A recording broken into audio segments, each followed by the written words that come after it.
Welcome to EPG Pathashala. In the previous unit, we have looked at the terms data, information and knowledge, which are central to the notion of knowledge society. In the present unit, what we will be looking at will be knowledge society per se. What is meant by knowledge society? What are its characteristics and traits? What are the issues that are arising out of knowledge society? So, on completing this unit, you should be in a position to have a very clear idea of the major issues that need to be addressed in transforming a society into a knowledge society. We need to begin with recalling what we have already understood by the term knowledge, by the term information. We have seen the definitions of these two terms, and for our purpose, the fundamental difference between information and knowledge is that information is structured, formatted data that needs to be interpreted and applied, whereas knowledge empowers action. That's the most important difference between information and knowledge as far as we are concerned. Let's first look at some of the terms that are associated with this notion of knowledge society. Many terms are used more or less synonymously. For example, we find the term information society being used. We also find the term knowledge society being used. Some people prefer to use the term informational society. Some people prefer to use the term knowledge society, knowledge economy, knowledge based economy, so on and so forth. Some of these terms are closely associated with the notion of knowledge society, and what we need to know in this particular context is, what do they connote? The term knowledge society per se was first coined by Peter Drucker in 1961. A closely related term, what is known by post-industrial society, was used by Daniel Bell. But then when we look into the usage of this particular term, post-industrial society, we find that this particular term has been in use since 1914. That's almost 100 years ago this particular term was put into use. Daniel Bell only revived the usage of this particular term in his now very well known book, The Coming of the Post-Industrial Society. So, before the term information society was coined, the term post-industrial society was the one that was actually used, and it had gained more or less wide acceptance. It defined the newly emerged socio-economic phenomena by emphasizing the fact that old structures of the industrial era were replaced by new ones rather than by focusing on its content. Information society is closely related and widely used today. Although the two terms information society and knowledge society are often used interchangeably, and in this unit we will also try to use them more or less interchangeably. However, to begin with, it is important for all of us to understand that there is a subtle difference between information society and knowledge society. Information society is based on technological breakthroughs that resulted from the revolution in the information and communication technologies. While the idea of internet and the revolution that is brought about by the information and communication technologies is central even to knowledge society, the focus is slightly different. and that is precisely what we need to understand in order to know the difference between information society and knowledge society. In a way, knowledge society has a much broader implication than information society. Information society is necessarily a prerequisite for knowledge society, but knowledge society has social, political, legal, cultural and even ethical dimensions. And therefore, any plan to usher in a knowledge society should be based on the clear understanding that even in today's technology driven society, there are vast differences, there are serious inequalities, exclusion of several segments of the society from mainstream. Let's look at some of the different definitions of knowledge society. Of course, there are people who contend and argue that every society has been a knowledge society in a way. Probably this is true. However, when we use the term knowledge society or knowledge based economy in today's context, these terms are used with a different meaning. In order to understand what a knowledge society is, perhaps it will be better for us to go into the question of how societies have been really classified. It is customary to classify societies into three kinds of societies: the pre-industrial society, the industrial society and the post-industrial society. The pre-industrial society was largely an agriculture based society. So the principal resources for economic growth in the pre-industrial society are land, water and agriculture. The workforce that constituted the pre-industrial society consisted primarily of farmers and artisans. Whereas when we move from the pre-industrial society to the industrial society, the principal resources for economic growth are manufacturing industries. So we see a shift in the nature of the workforce that is actually employed. So we move from farmers and artisans to the principal workforce that will be engineers, the factory workers, skilled workers, technicians, etc., etc.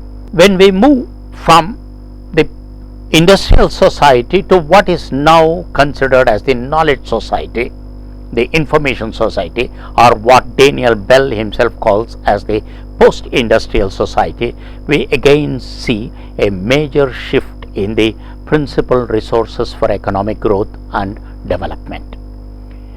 The principal resources for economic growth in the knowledge society are information and knowledge, and therefore the means by which information and knowledge become accessible have a primacy of place in the knowledge society or in the information society. Evidently, these will be data transmission systems and infrastructure, data networks, and so on and so forth. Now we look at the post-industrial society, or what we will call as the information or knowledge society today. We will see force here. The principal workforce here consists of knowledge workers, scientists and people like that. In other words, the generation of knowledge becomes very, very important economic factor in the post-industrial society or in the information society. Now, at this stage, although in this unit we will be using the term information society and knowledge society as synonyms, it will be necessary for us to understand the subtle difference between information society and knowledge society. Information society is based primarily on the technological breakthroughs. In other words, the focus is more on information and communication technologies when we talk of information society. That means nations which try to move into an information society from an industrial society will focus more on building the necessary ICT infrastructure for making the transition into information society possible. Whereas in a knowledge society, it will be somewhat different. The focus will be somewhat different. Perhaps it is best to understand this difference through a statement that has been given by the UNESCO Division for Communication and Information. I quote from Abdul Wahid Khan, who says, "Information society is the building block for knowledge societies." Whereas I see the concept of information society as linked to the idea of technological innovation, the concept of knowledge societies includes a dimension of social, cultural, economical, political and institutional transformation and a more pluralistic and developmental perspective. In my view, the concept of knowledge societies is preferable to that of the information society because it better captures the complexity and dynamism of the changes taking place. The knowledge in question is important not only for economic growth but also for empowering and developing all sectors of society. So this difference is something that we need to understand. Perhaps a brief discussion on this terminology and definitions is relevant. Some people argue that the term information society is not an appropriate term for the reason that when I say inform, it refers to a unidirectional process. For example, I am trying to inform you something. This is essentially a unidirectional process. The recipient is actually a passive recipient. So they suggest that it is better that we use the term information and communication societies rather than information society. When we come to the concept of knowledge society, now there is emphasis on equitable distribution of access to information. That means there is focus here on democratization of access to information. Not only this democratization of access to information, but the focus is also on capacity building, building the capability among the members of the community, among the members of the society to be able to access, use and apply information.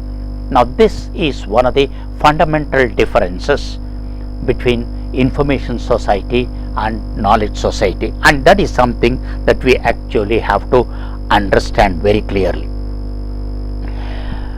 Let me caution you about one thing here, that is the term knowledge is also used in the corporate world in a slightly different sense, not in the sense in which knowledge society or we would like knowledge society to mean. In the corporate world, for example, the term knowledge is used to refer to knowledge that has an economic value. So what they actually refer to are knowledge assets within the corporation, in the form of knowledge resources that are documented and people who have the expertise.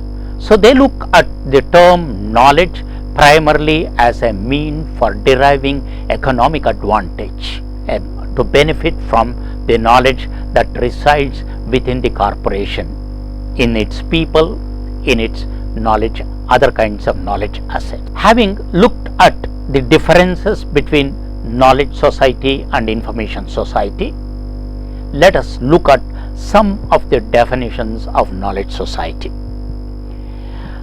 What is a knowledge society? There are over 50 definitions of knowledge society that is available in literature. I would like to quote only a few of these definitions. You will find most of these definitions in the website that I have referred to in the full text of this particular unit. It was Carvalix who lists some of the more important definitions from among over 50 such definitions of knowledge society. A society that organizes itself around knowledge in the interest of social control and the management of innovation and change, a definition that was given by Daniel Bell. Another definition I would like to quote is knowledge society is a new type of society where the possession of information and not material wealth is the driving force. So the focus here is on possession of knowledge, possession of information and not material wealth, that is the driving force behind the transformation of the society and economic, it's a socio-economic development. There are also others who believe that information society is more an economic reality and not simply a vision or a mental abstraction. A society where information is used as an economic resource, the community exploits this for socio-economic development. Well, we can go on. There are several such different definitions of knowledge society, but all that we need to understand here is that a knowledge society is something which is a kind of a vision, may not yet be a reality in many of the countries that we are familiar with. Now, it's perhaps appropriate for us to look at one of the definitions which probably encompasses the core, the essence of what a knowledge society is or should be. It is a new type of society in which humanity has the opportunity to lead a new way of life, to have a higher standard of living, to accomplish better work and to play a better role in society using information and communication technologies. So information and communication technologies are at the core of knowledge society also, just as it is at the core of information societies, but then the focus in knowledge societies is more on empowering people, whereas in an information society we look at information and communication technologies primarily as a means for socio-economic development, economic growth. Having looked at these definitions, we do understand that different people who have given these definitions have focused on, they have different perceptions, and each one looks at some particular aspect that of the society that is actually affected. So we see that people, some definitions focus on resources, some focus on products, some focus on industries, some focus on society at large. In order to conclude this discussion on the definitions of knowledge societies, it is better for us to quote from the Geneva Declaration of Principles. This is important for the simple reason that in the Geneva Declaration of Principles, practically every major national government participated. It was also an event in which the civil society took a very active part. I quote from the very first article: "We declare our common desire and commitment to build a people-centered, inclusive and development-oriented information society, where everyone can create, access, utilize and share information and knowledge, enabling individuals, communities and peoples to achieve their full potential in promoting their sustainable development and improving their quality of life, premised on the purposes and principles of the Charter of the United Nations and respecting fully and upholding the Universal Declaration of Human Rights." Here again, the civil society had some additions to make, some amendments to make, and the Civil Society Declaration extends this vision and focuses on a commitment to building people-centered, inclusive and equitable information societies. Now this is very, very important for us, because a knowledge society ideally should be inclusive, and every citizen, every member of a society should have equal access to and should equally benefit from knowledge society. Having examined these different definitions, we also see that there are slightly different approaches in moving towards an information society. One approach views information society as a new development paradigm that looks at technology as causal and neutral factor in the social order. Many countries have adopted this kind of an approach, including India. To a very large extent, the country has focused on building the necessary ICT infrastructure in its move towards an information society. The second perspective focuses on human beings, conceived in terms of their needs and within benchmark of human rights and social justice. Now this is the viewpoint that we will be taking in our unit, this particular unit. Of course, technology has accelerated this process, but it is not a neutral factor, as technological development is guided by games of interest. While the first perspective focuses on data communication channels, the second is about cultures, about communication, about human beings. We will try to infer the following from this particular definition.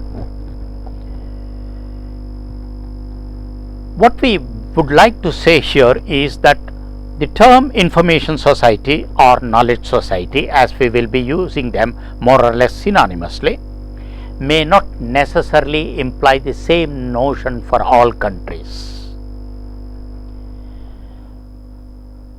There are different stages development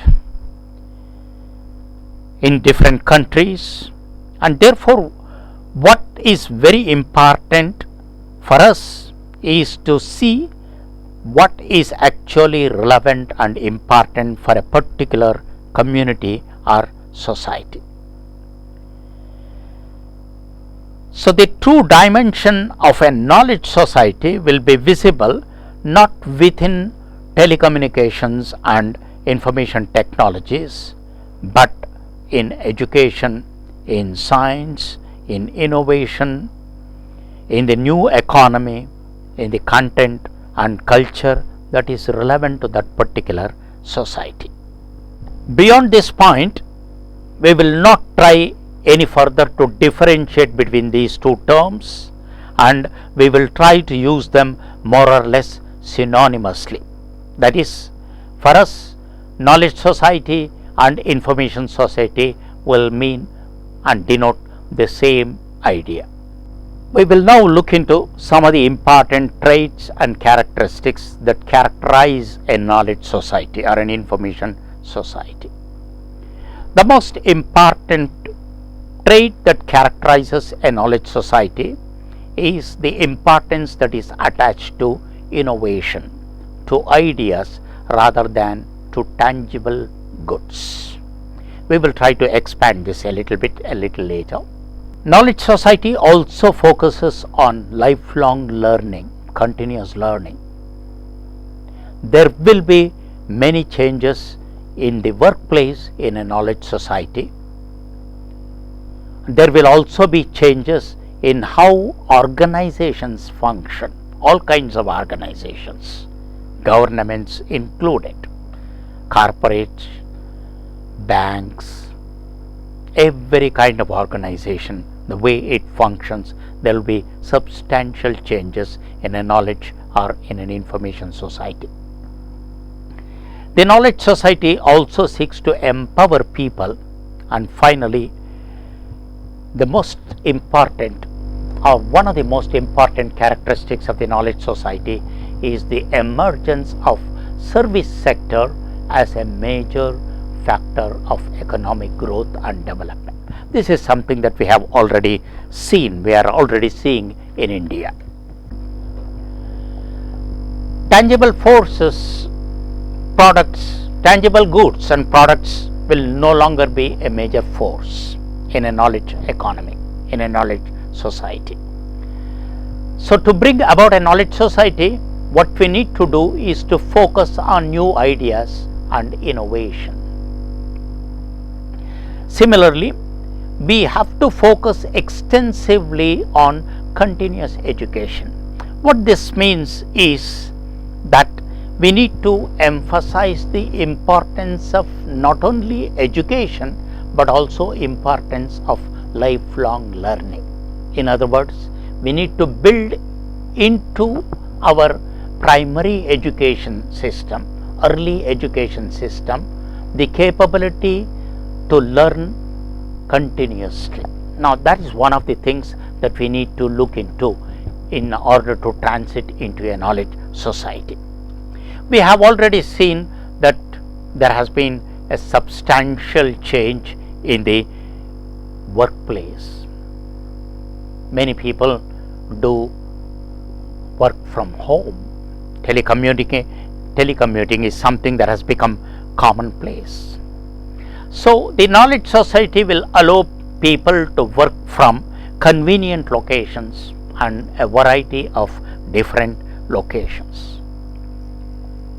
Equally important characteristic of knowledge society is the focus on empowering people. That is, not only people are beneficiaries of the revolution brought about by the new technologies, but are also to be empowered to actively participate in the process of development and decision making. Now this is something that is equally important for transiting into a knowledge society. I have already mentioned that there is focus in knowledge society on the service sector as one of the primary driving forces of the economy. Now these changes most of us have been experiencing that have come about, especially for example in banking sector, in the airline, railway reservations area, in education, in governance, in e-commerce and shopping, as a result of the impact of information and communication technologies. Having looked at some of the traits and characteristics of knowledge society or information society, we will now examine some of the indicators, that is, what actually is the stage a society is in, how do we find out that a society has actually moved into an information society, transited into a knowledge society? There are certain very important indicators that we can look at. One major indicator would be the nature of job, the work that people are engaged in.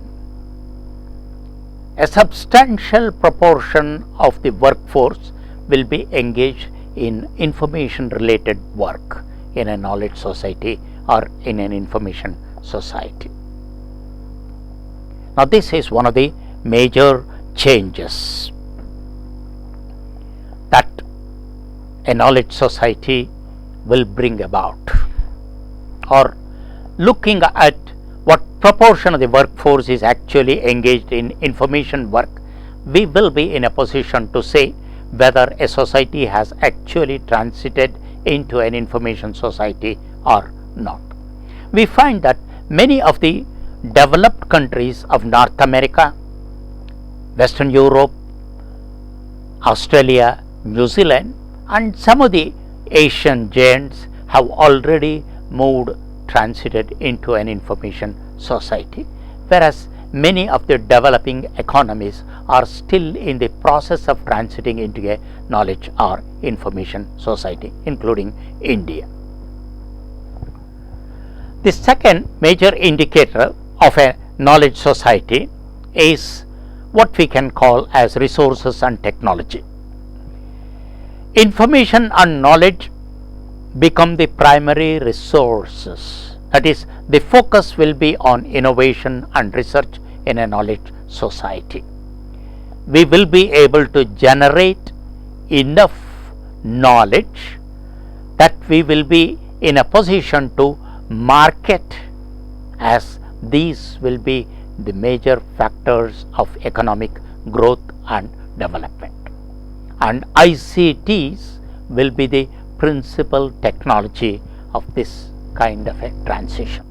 You will look at this particular table, and in this particular table what I have tried to do is I have tried to look at some aspects, and then I have tried to identify the major measures and metaphors that are used to indicate. If we look at production and manufacturing, the proportion of business forming part of the information sector and producing information and knowledge products as against other sectors, what proportion of workforce is actually engaged in the manufacturing sector. Now, it's said that when this threshold is 50% or more, that is, what we mean is that 50% of the workforce is actually engaged in information work rather than in manufacturing. That is an indication that the society has transited into a knowledge society. A number of different terms are being used: information industry, knowledge industry, information and knowledge industry, knowledge based economy, knowledge economy, etc. These are all the metaphors that are used quite extensively in an information society or in a knowledge society. The second one would be the nature of employment, the number of people employed in the information and knowledge sectors in relation to other sectors. The relative dominance is another indication that a society has transited into knowledge society. For example, we do find such expressions widely used as, for example, white collar workers as against blue collar workers, information and knowledge workers, intelligentsia, knowledge class, so on and so forth, to refer to this kind of change in the workforce employment. We have also made a reference earlier to the resources and technology. Here again you will find certain metaphors widely used to refer to the kind of changes that are taking place we talk of intellectual capital, we talk of information capital, we talk of human capital, we talk of corporate knowledge assets and information assets. Now these are all the metaphors, the terms that are used in order to indicate that a society has changed into or is in the process of transiting into a knowledge society. Before I go into the next section of this particular presentation, I would also like to mention that there have been changes in the measures that we use to indicate the transition of a society into a knowledge society. For example, some years ago, it was not uncommon to use the teledensity, how many per thousand populations, how many telephones per thousand population was considered as one of the indicators of the shift that is taking place. But today it's no longer that. It is measured in terms of mobile phones, how many people, what proportion of the population, for example, have access to mobile phones, how many of them have smartphones. We also use, for example, such indicators as what proportion of the population has actually access to the internet, in measuring the extent to which a society has been informatized, that is, the extent to which a society has actually moved into an information society. In the full text, you will also find a graph that I have given, taken from the web, which clearly indicates the extent to which different countries have transited in terms of internet users per 100 inhabitants.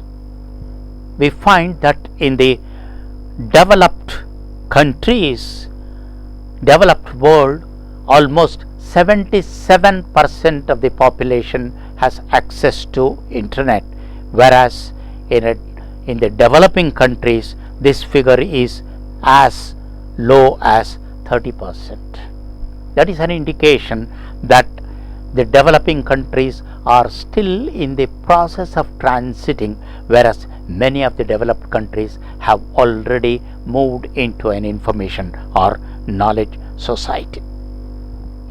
We also can measure the extent to which a society has been informatized by its literacy levels. There are differences. The culture and even geography, these are all factors which play a very, very important role in the extent to which a society has transformed itself into a knowledge society. We will also find differences within a country in terms of, for example, the rural and urban population, in terms of people who have a higher rate of income, rich and the poor, even within an urban population. If we have to mention for any particular, for this particular century, last century I should say, a particular year in which actually the transition began, or the transition from an industrial society to a knowledge society, to an information society took place, then it will have to be the year 1961, when the prototype computer network forming the backbone of the network society was first built. That is the most important year in which the transition actually began. It is expected that the birth of the global information society will be realized by the year 2020. In the full text, I have also given you a considerable amount of information in the form of a table which differentiate the agricultural society, or what we called as the pre-industrial society, the industrial society, and an information society. Time does not permit me to go into the details of this, but you will find a considerable amount of information about the traits of these different societies and how they are different from each other in certain respects. Finally, we will come to certain major issues. We have seen the advantages of a knowledge society. Knowledge society is something where every citizen will have the ability to make use of information, will have access to information, will have the capability to use information and communication technologies for his growth and development, for improving his or her quality of life. This is something which is very, very important. Evidently, every country would like to move into such a situation. But nevertheless, there are certain issues that need to be addressed. What we will try to do is, we will try to look at some of the major issues that need to be addressed, that are important, especially for a developing country such as India. Some of these issues are general and apply practically to every community, every society. Some of these are unique and specific to a developing country such as India. One of the most important issues that concerns many people is something that is related to privacy. That in an information society or a knowledge society, it's easily possible for governments and many others to keep surveillance on its citizens. So much of information about you, about me, and about everyone else is available that people can actually make use of this particular information to keep a surveillance on us, affecting our individual privacy. Now, this is a major cause for concern in any information society, because technology enables this. For example, people, business community know what we buy, where we buy, etc.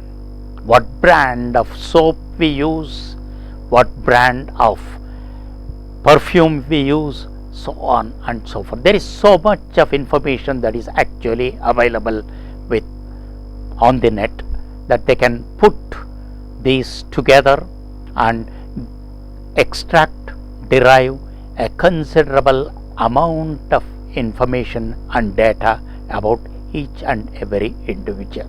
This naturally raises concern about the privacy of an individual, right to privacy of an individual in an information and knowledge society.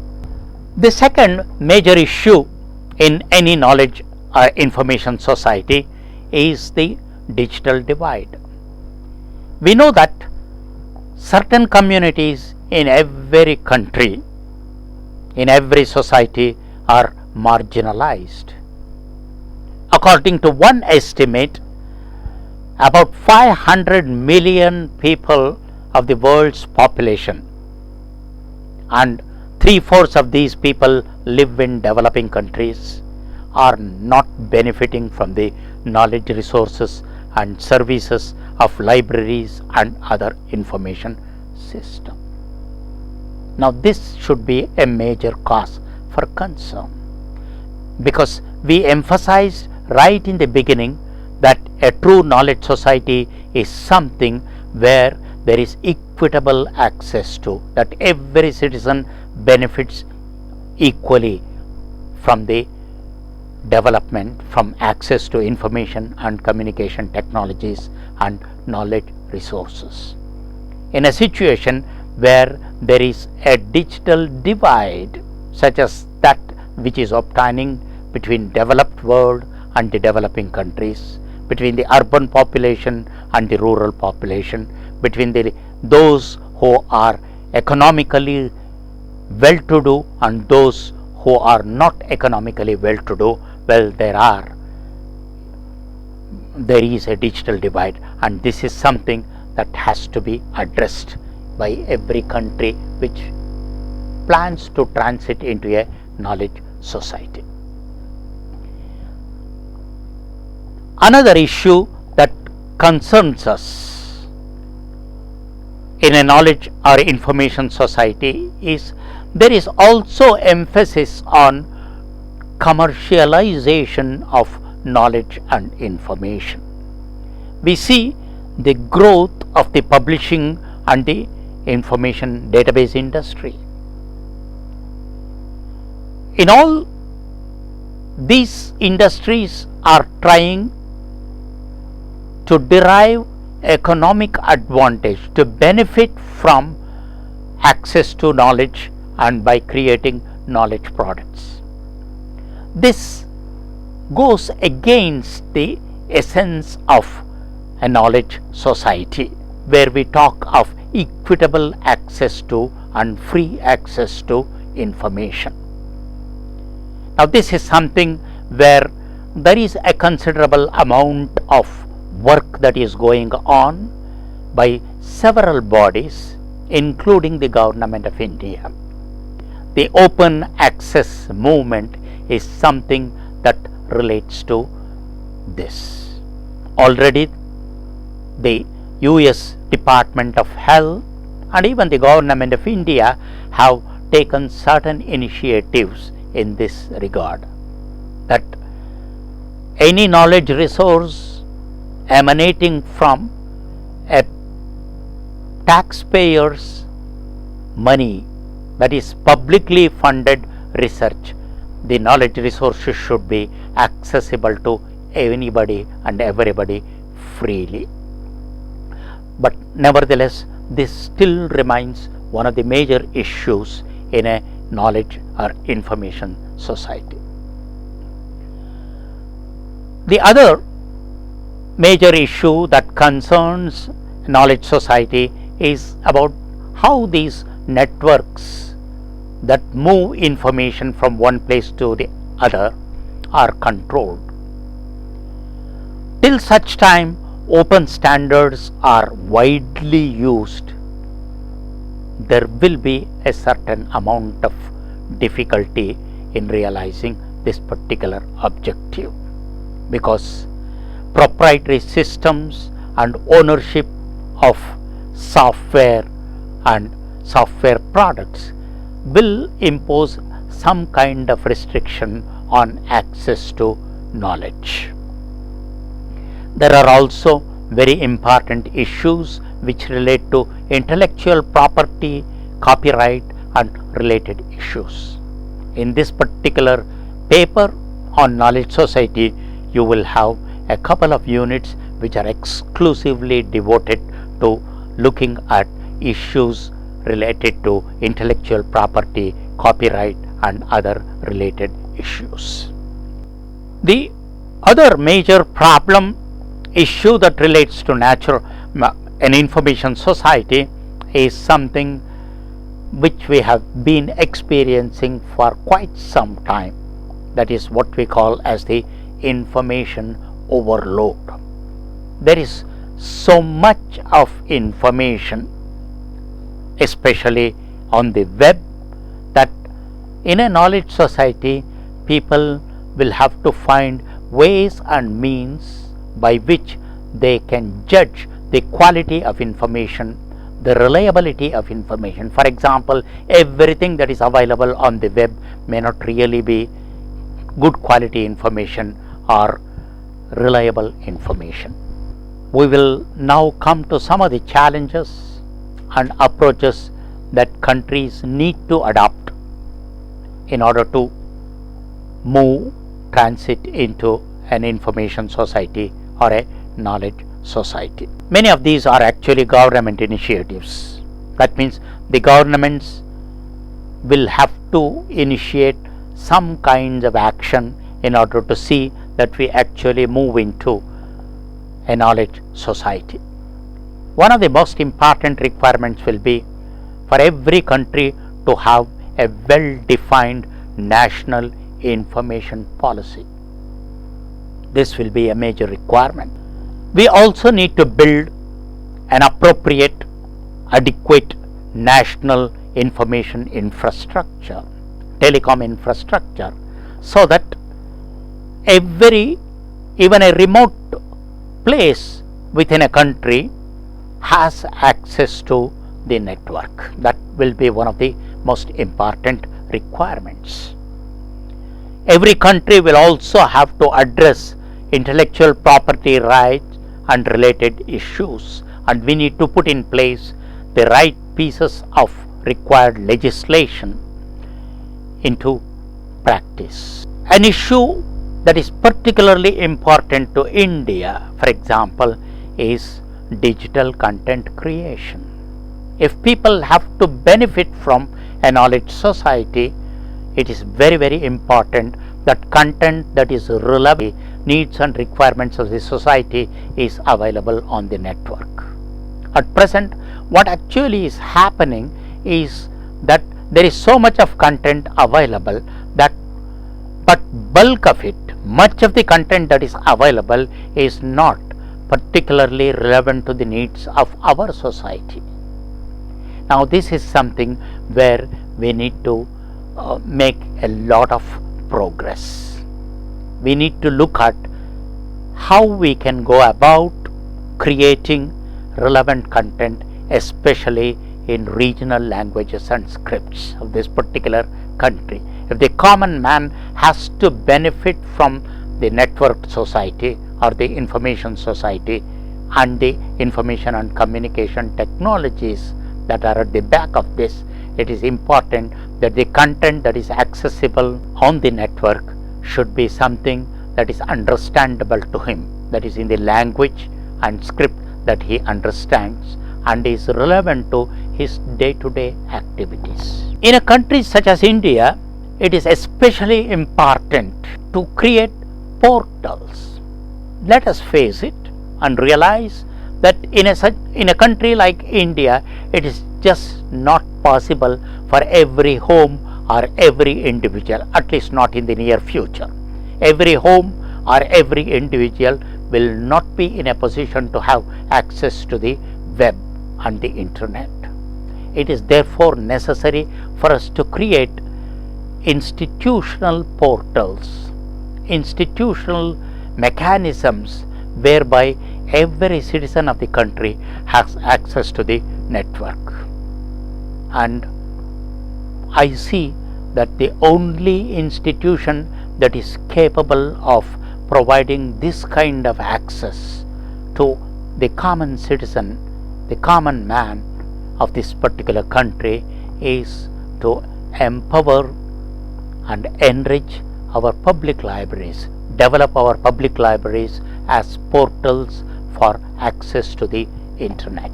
Truly, there is a need to transform all societies into information societies. And if I have to sum up some of these things, the major challenges that a country like India is facing or will face is, it is important for us to have a comprehensive national information policy. We have to bring the marginalized sections of the society into the mainstream. We have to address issues related to digital content creation in regional languages and script. That means a digital content creation industry has to be developed. We need to have the appropriate information, telecom, network infrastructure, and enact legislation for regulating intellectual property rights. To summarize, the growth of knowledge economy and its eventual transformation into a knowledge society depends on proliferation of knowledge intensive communities. Today, such communities are largely linked and limited to scientific and business projects, especially in a country like ours. Unless we extend this to all the people of this particular country, it will be difficult for the country to transit into an information society. I suppose I have given you a rough idea of the notions of what a knowledge society is, what are its important traits and characteristics, how it is actually different from the pre-knowledge societies, namely the industrial society, the pre-industrial or the agricultural society. And I have also tried to give you an idea of the issues, major challenges, and what should be the approach. Thank you very much.